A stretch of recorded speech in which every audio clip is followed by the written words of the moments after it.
the TED Talk. Go on YouTube.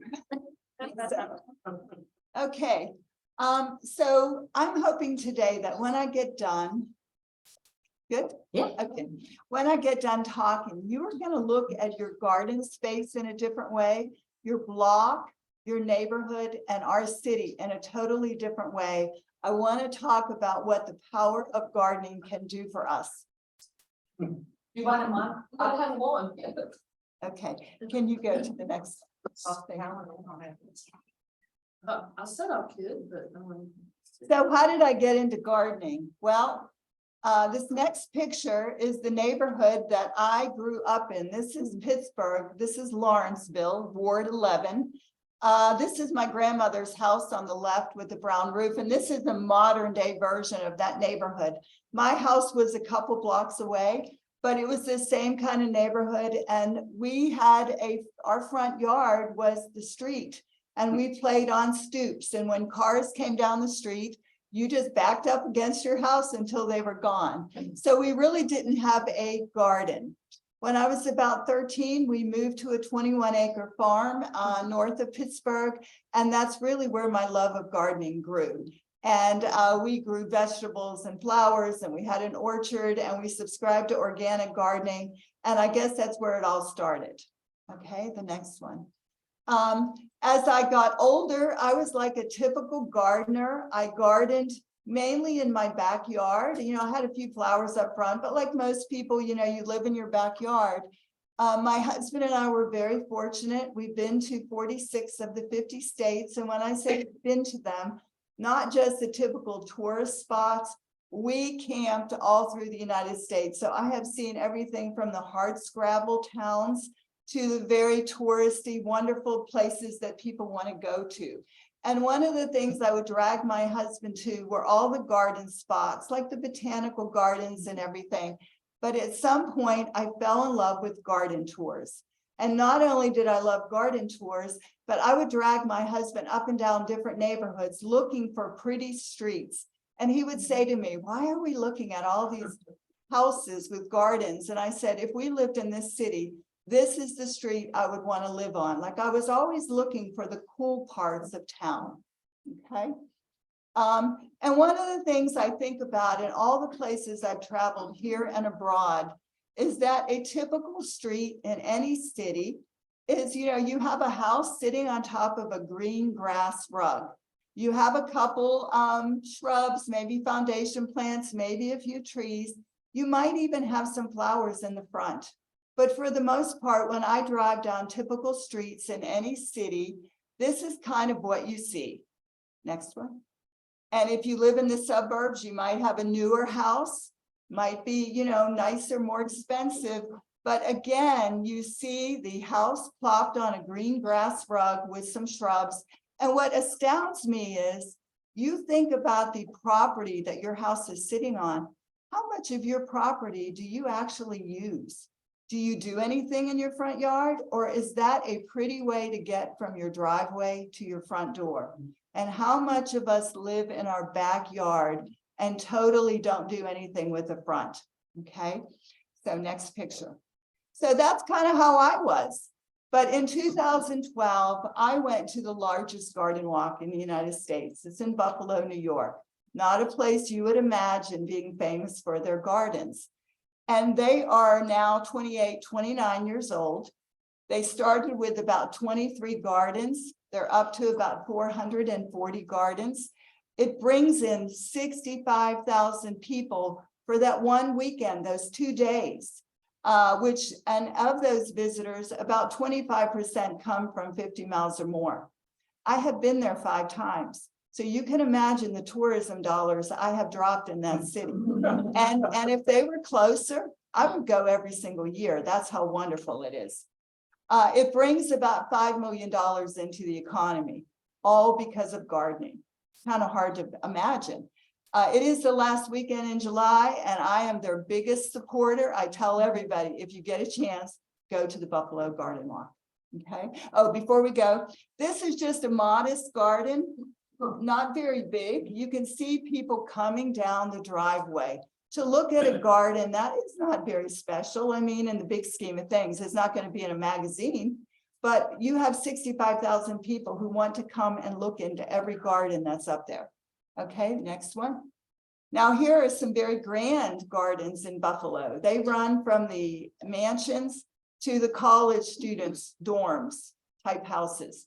And they are just over the top, not 10 out of 10. Some of them are 20 out of 10. And not only are the houses amazing, but the median strips are packed with flowers. The lampposts everywhere are draped with flowers. The sidewalk verges are draped with flowers. When you leave there, you're like, oh my God, the landscapers up here must be doing a killing. And not only that, but the house painters, because everything is painted in these amazingly bold colors. And after I went to Buffalo, I came home and looked at my front house and said, it's not bold enough. I mean, it gave me the courage to go with my personality.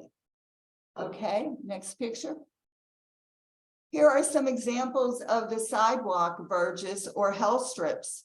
You think about every city has hell strips. Those little, excuse me, those little pieces of grass, right, that we either mow or we let go to weed or, you know, whatever, it doesn't look very good. That picture on the left, you can imagine further down, they haven't really done anything. It's not very inviting. But the hell strips here, when you walk by, it's a happy walk. It's like you want to go and you want to discover them. Okay, next. Talk about color. Oh my God, they have embraced color. The house on the left was my favorite house up there, only about 700 square feet. The whole back had this door that opened up and you could literally see through their whole house. But what's amazing, it's a corner lot on a very busy street. But because it has all these trees and shrubs surrounding it, you would never even know if you were looking out the window that there were cars and traffic. The house on the top on the right, those are all container plants. Every single one are huge containers packed densely. The picture on the bottom, their front yard is only about 6 feet deep and, you know, as long as the house. And instead of grass, I'm really against grass, so I'm going to tell you. They have put in trees and shrubs. And I have to tell you, having done the same thing in my yard, you will work a whole lot less if you would convert to trees and shrubs, because we are in a temperate climate. Memphis wants to be a tree town. It does not want to be a grass town. So just a little gardening tip there. Okay. Their backyards are just as amazing. Over the top, hospitable. They invited us for lunch. It was fabulous. And then the bottom picture on the right was a hell strip. Actually, it's somebody's front yard, but literally on the other side of that woman is a hell strip that matches it. And there are hundreds of photographers taking pictures of the plants. So I ask you, do you live in a neighborhood where tourists are going to come and take pictures of your yards? You might have a lovely neighborhood, but is it something that's going to bring tourists to our city? Okay, and that's my whole purpose of my talk today. How do we bring tourists to our city? Next one. Garden tourism is the fastest growing tourism sector. It's averaging 7% a year, which is not surprising because 20 million Americans took up gardening in the last 2 years. Okay, and they are hungry for knowledge and ideas. Okay.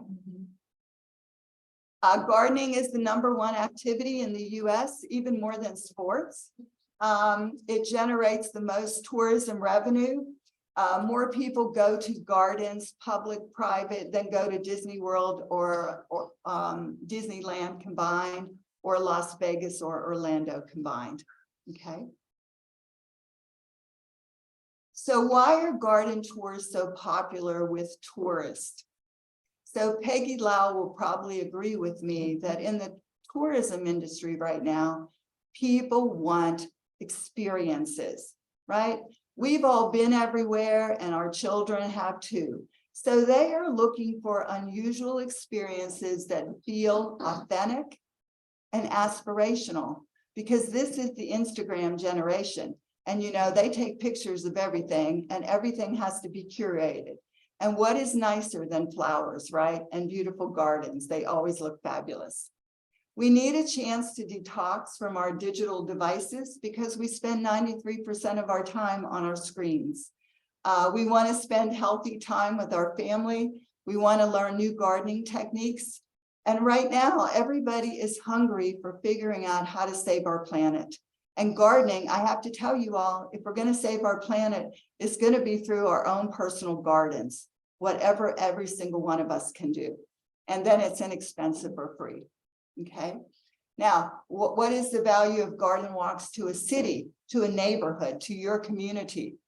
One, it gives you instant beautification, because when you have everybody focusing on their outsides of their homes, you know, we are a nation of, we got to keep up with the Joneses, right?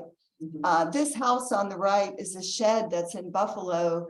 When he built this shed 29 years ago, it was just a green shed. But over time, every year that he's been on the garden walk, he keeps upping his game. It's now called the Harry Potter shed. It has been in numerous magazines, and he's just going to keep upping it. And this is just one part of his yard. It celebrates and gives us a chance to recognize the gardeners in our city who are beautifying our neighborhoods. Think about when you're walking down your street and you have a neighbor who really goes all out on flowers. You know you appreciate it. What would happen if you had 10 more people like that on your street doing the same thing? It's friendly, non-competitive. It builds community pride. It increases our property values. And here's a big one.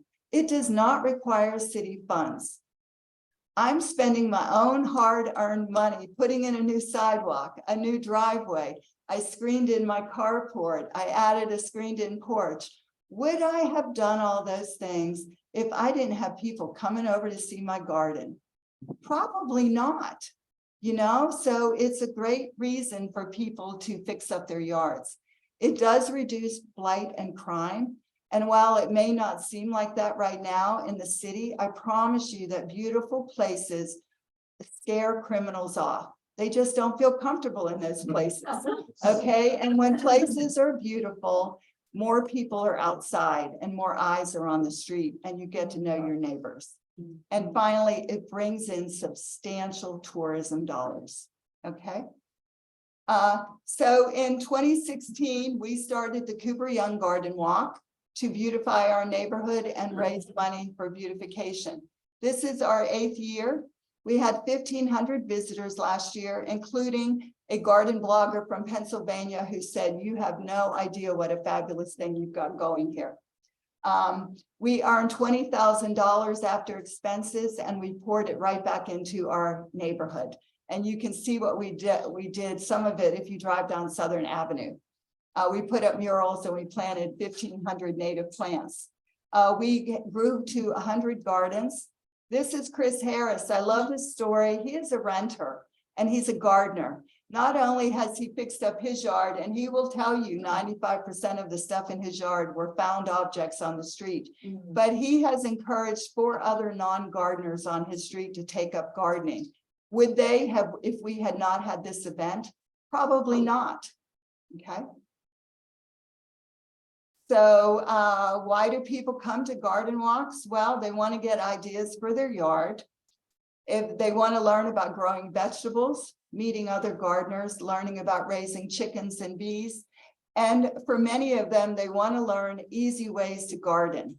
Crushed limestone, number 10, my favorite friend in the garden. So just letting you know. And if you get crushed limestone, make sure it's number 10, nothing bigger. Next. This is our garden walk map from last year. You can see we had 100 gardens in Cooper Young. We also had musicians in the yard. We had art vendors and educational booths. And some of the people in our group actually set up tables. I've invited Santa to come and set up. I think that would be a lot of fun for the walk this year. Okay. But this year we are going citywide. Okay, if we're going to beautify our city, if we're going to bring in garden tourism dollars, if we're going to help get rid of blight and crime, we need to encourage people all across the city to do what we're doing in Cooper Young. So we are going to make this a 6-week event.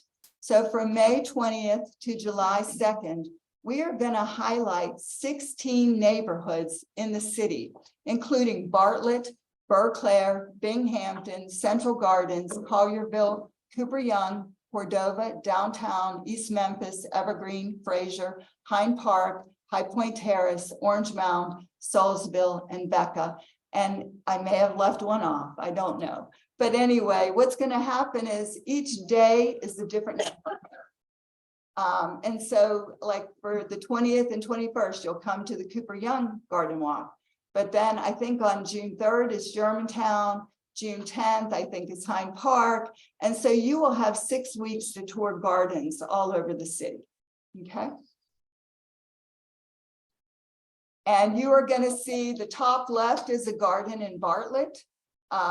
You're going to have a chance to meet Mike Minnis on the right. He's with Landmarks Produce. He has 8 different gardens in his neighborhood that he started. Keep going. If you like to grow vegetables, you know, you're going to see the typical vegetable patch, but you're also going to see one that is very elegant looking. You're going to see quirky gardens. You're going to see water features.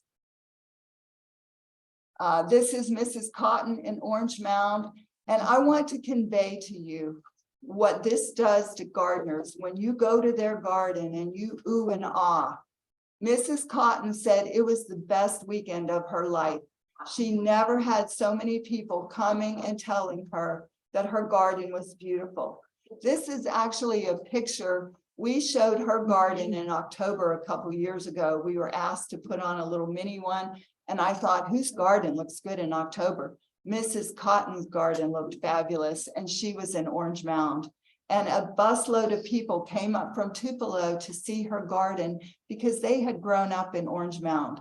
I have no idea how they found out about it, but it was wonderful. Okay. You're going to see some very established, beautiful gardens out east. Okay, and a swimming pool. And here's what I'm really excited about this year. Besides our private gardens, the city came up to us and said, hey, can we put the river park on your walk? I am so excited. Okay, we're also going to have the I Am a Man Plaza, the Martin Luther King Reflection Park, the Cancer Survivor Park, which I drive by every day. I've never actually been there. So it's going to be a marvelous way to discover some gardens that I suspect most of you have never been to. That's what happens when you live in a town, right? The tourists see everything and we just drive by it all. We're going to have an aquaponics farm, the James Lee House Garden, Victoria, Washington Bottoms, a cut flower farm, urban gardens, suburban gardens, native plants, tree orchard, chickens, bees, and a garden that has a pickleball court. So if you ever thought about needing one of those, this is the perfect way to find out. So I'm almost at the end here. So on the right is our dates. And as you can see, there's a lot of TBAs. I am plugging in those neighborhoods that I told you about earlier, but I'm trying to work with each neighborhood. Hey, can you all be on the same date? Kind of a thing, trying to make it easy. So before the walk, I promise you all of those will be filled in. Okay. So I would love to ask for your help and support. First of all, I would love for all of you to come on the walk. And if you feel like that's, you know, you just don't, I'm not a walker or not a gardener, buy a ticket and gift it to somebody for Mother's Day or Father's Day or whatever. Help seed this idea. We have a website, experiencememphisgardens.org, where you can buy tickets. The early bird tickets are only $20 until May 7th, and they go up to $30 after that. It's for the whole 6 weeks. So even if you miss the Cooper Young Garden Walk, you have that ticket, you're going to be able to get into all the other neighborhoods. You could set up a booth, but if you're planning to, you better let me know today because we are working on the map as we speak. If you have a garden and would like to show it, I have some neighborhoods where I only have a couple and I could fit in another garden. You could volunteer and help check tickets. I would love for you to promote our walk on social media. If you want to contribute any donations for prizes, I would be happy to take them. And then who do you know? You know, it's always about who do we know. So if you have anybody in press or media that can help us get the word out, let me know. I'm not shy, okay? And then can you think of other speaking engagements that would like to hear about this? Maybe a business group. And then finally, I would love you to go home, look at your garden with new eyes. And I hope you'll consider using your front garden also, not just your back garden and your sides. Use all of your property. Put chairs in the front of your garden and say hello to your neighbors as they walk on by. Let's build community with our gardens. And then I hope you'll start gardening. So the last one. Any questions? I have a question. Yes. So I mean, you notice you have bees and you have chicken. Yes. Would those be marked? Yes, they will be marked on the map. Okay, good. Yes, and we'll also mark if the yard is handicap accessible. Some of the gardens in Cooper Young even allow dogs, and it will say on the sign, if pets are allowed, just please make sure you clean up after your pet. In Cooper Young, we're going to have the Backbeat shuttle bus, and it will be there both days. If you've never been on the Backbeat shuttle bus, it's a hoot, and it's going to go in a big, gigantic 8-figure. It cannot go down all the streets. I'm sorry, but it's pretty tall and it has a direct, but you just hop on with your ticket. I recommend when you get there, go to the gazebo, get on the bus, do the little 15-minute loop around the neighborhood, see where everything is, get off at a quadrant, look at those gardens, get back on, go to another quadrant, go get lunch, go see some more gardens, go get dinner, stop at the brewery, and come back the next day and do it all over again. Yes. Jimmy, we went last year and just had a great time. We got showered on, but we still enjoyed the eating. A couple things I like, both Lynn and I are environmentalists out there in Wisconsin, where we have our condo. They started Bilbo Bay. Oh, I love that. Started is putting grass in. Mhm. They've got this dwarf clover that they plant in the backyard that they don't have to mow. And the bees get, their pollination done and doing all the flowers. And I thought that was, and you talked about the health benefits. Yes. It's just fun. I do a walk about every morning just for no reason, just Right. walk about. Exactly. So Yes. it's really, really nice. Yeah. And this year we're going to have a ukulele kind of flash mob come and play at some of the gardens. We'll have musicians in some of the gardens. So and the hat contest, we're doing the hat contest again. So I want you to envision the Kentucky Derby of gardening. Okay, so come up with a great garden hat. There will be prizes. Let's create this festive garden extravaganza that spreads across Memphis. All right, let's make our city beautiful. And I mean, how much fun is this, right? So any other questions? Yes. Kim, one other thing, I was going to volunteer in my yard. We got a lot of gumball trees. And Ken's been out there, like bending over. I think it's great exercise. I've been down, pick them up, Yes. bend down. Yes. I'm willing. Volunteer my yard and a bucket. So come on in and get some exercise and enjoy yourself. Yes. That's a good practice wet shot, so. You